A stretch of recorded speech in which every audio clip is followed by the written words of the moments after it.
ایک لمحہ تمہیں ایسا بھی میسر ہونا چاہیے اپنے اوقات زندگی میں جس میں تمہارے اور تمہارے رب کے درمیان کوئی بھی نہ ہو۔ وَتَبَتَّلْ إِلَيْهِ تَبْتِيلًا، سب سے کٹ کے الگ تھلگ ہو کے بالکل یکسوئی کے ساتھ تم اپنی زندگی کے وہ لمحے اپنے رب کے ساتھ جوڑ دو۔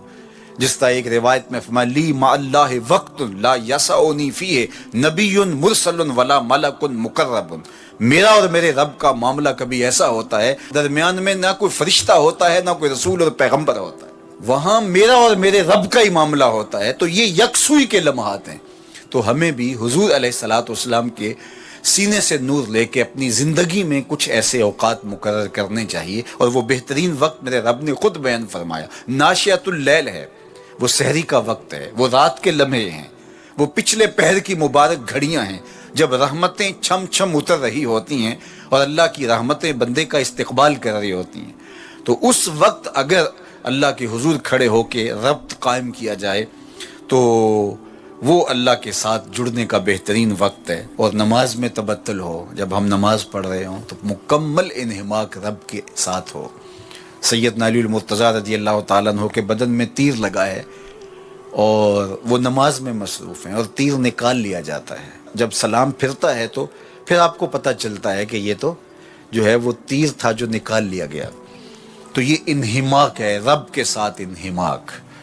اور وہ فرمایا گیا حدیث جبریل میں کہ اپنے رب کی اس طرح عبادت کرو کہ گویا تم اسے دیکھ رہے ہو، اور اگر یہ کیفیت پیدا نہیں ہوتی تو کم از کم یہ کیفیت تو ہو کہ وہ تمہیں دیکھ رہا ہے۔ فَاتَّخِذْهُ وَكِيلًا، اور اسی کو کارساز بناؤ، اسی پر توکل، اسی پر بھروسہ، اپنے امور اسی کے سپرد کرو۔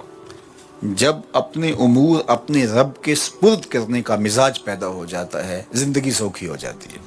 تدبیر کریں، اس کے لیے حکمت عملی ضرور آپ وضع کریں، لیکن کچھ کام کر کے اللہ پہ چھوڑ دیں۔ اگر توکل بھی یہی ہے کہ آپ گھٹنا بھی باندھیں اور سپرد اللہ کے کر دیں، اسی کی طرف سے کام ہوتے ہیں اور وہی کارساز حقیقی ہے۔ تو فرمایا کہ فَاتَّخِذْهُ وَكِيلًا، اسی کو کارساز بنا لیجئے اور اسی پر اپنے کاموں کو چھوڑ دیجئے۔ جو کشتیاں اس کے نام پر ڈال دی گئیں وہ ڈوبتی نہیں ہیں، وہ منزل تک، ساحل تک پہنچتی ہیں۔ تو ہمارا تو اتنا ہی کام ہے کہ کشتی ڈال دی، لیکن اس کو پار لگانا تو اسی کا کام ہے۔ تو اسی لیے ہم سواری پر بیٹھتے ہوئے کہتے ہیں کہ مالک اس کو مسخر تو نے ہی کیا ہے ہمارے لیے، ہمارے میں طاقت تو نہیں تھی کہ اس کو مسخر کر سکتے۔ تو یہ اس کے کرم سے ہوتا ہے، تو وہ اگر چاہے تو کوئی مشکل نہیں ہوتی۔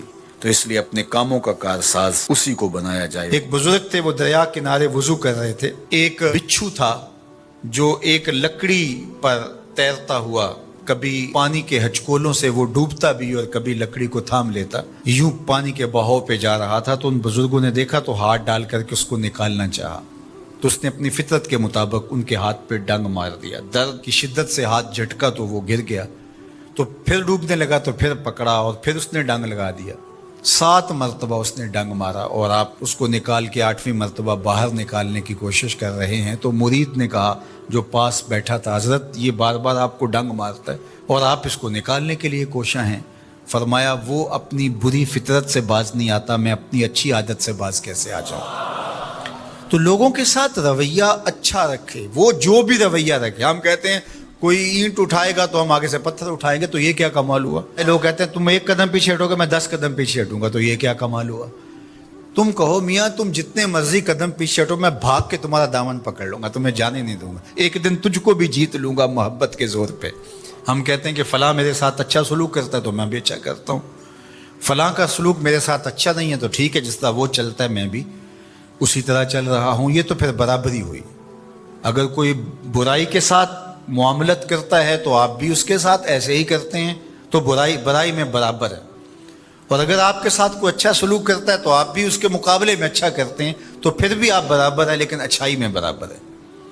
تیسری صورت یہ ہے کہ کوئی آپ سے اچھا سلوک کرتا ہے اور آپ اس سے برا سلوک کرتے ہیں، یہ بدترین صورتحال ہے۔ اور سب سے بہتر صورت کیا ہے کہ کسی کا رویہ تلخ بھی ہو، کسی کا انداز